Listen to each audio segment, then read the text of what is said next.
Assalamualaikum warahmatullahi wabarakatuh. Perkenalkan, nama saya Ren Fatur Rahman dengan nomor UPT 2412023. Kali ini saya akan mempresentasikan materi tentang reaktor pada mata kuliah Teknik Reaksi Kimia. Nah, dalam industri kimia, hampir seluruh proses produksi melibatkan reaksi kimia. Reaksi tersebut tidak terjadi secara sembarangan tapi harus dikontrol dari segi suhu, tekanan, waktu, dan konsentrasi. Reaktor kimia disebut sebagai jantung proses industri karena di dalam reaktor inilah bahan baku diubah menjadi produk yang bernilai ekonomi. Jika reaktor tidak dirancang dengan baik, maka konversi reaksi menjadi rendah, biaya produksi meningkat, bahkan bisa membahayakan keselamatan proses.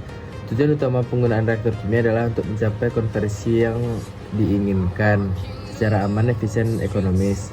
Selain itu, reaktor juga berfungsi untuk mengontrol laju reaksi, mencegah reaksi samping yang tidak diinginkan, serta menjaga kualitas produk. Pemilihan reaktor tidak bisa dilakukan secara sembarangan. Beberapa faktor perlu dipertimbangkan, antara lain kinetika reaksi, jenis fase reaktan, sifat reaksi seperti apakah eksoterm atau endoterm, bahkan skala produksi yang diinginkan. Klasifikasi reaktor berdasarkan cara pengoperasiannya, reaktor kimia dibagi menjadi beberapa jenis, yaitu reaktor batch, CSTR, PFR, dan semi batch.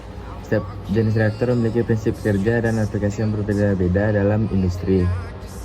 Masuk yang pertama, yaitu reaktor batch adalah reaktor yang dioperasikan secara tidak kontinu.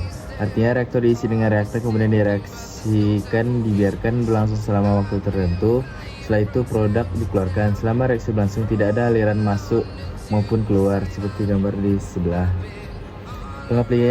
Pengaplikasian reaktor batch banyak digunakan untuk produksi skala kecil dan produk bernilai tinggi. Contohnya adalah industri farmasi, kosmetik, dan produksi bahan kimia khusus karena reaktor batch memberikan fleksibilitas tinggi dalam pengaturan proses. Kelebihan reaktor batch ini adalah fleksibilitasnya yang tinggi sehingga mudah digunakan untuk berbagai jenis reaksi. Selain itu, kontrol suhu relatif lebih mudah karena tidak ada aliran masuk dan aliran keluar selama reaksi.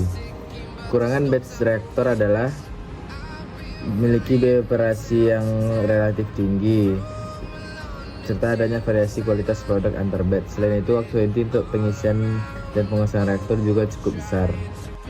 Lanjut yang kedua, reaktor alir tangki berpengaduk atau CSTR merupakan reaktor yang beroperasi secara kontinu, berbeda dengan reaktor batch yang tidak kontinu, di mana CSTR ini aliran masuk dan keluar yang konstan. Di dalam reaktor terjadi pengadukan sempurna sehingga konsentrasi dan suhu seluruh bagian reaktor dianggap seragam.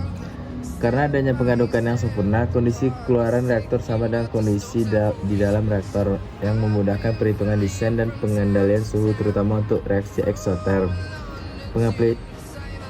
Pengaplikasian CSTR ini digunakan dalam proses fermentasi, produksi biofuel, serta pengolahan limbah cair.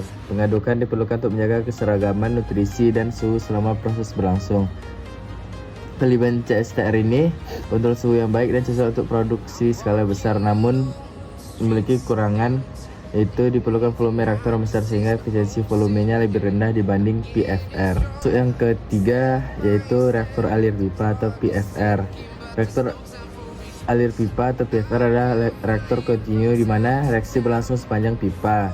Seperti gambar di sebelah, tidak terjadi pengadukan sempurna sehingga konsentrasi reaktor berubah jadi inlet hingga outlet.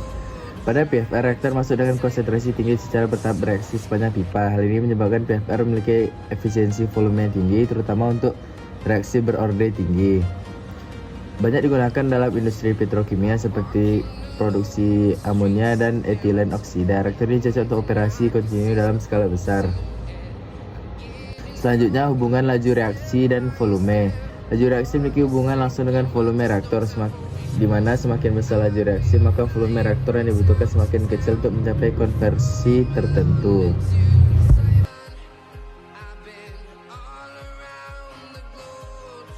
Kesimpulan dari pembahasan reaktor kimia tadi, yaitu komponen utama dalam reaktor merupakan komponen utama yang penting dalam industri kimia. Pemilihan jenis reaktor harus disesuaikan dengan karakteristik reaksi, tujuan produksi, dan aspek ekonomi agar proses berjalan optimal.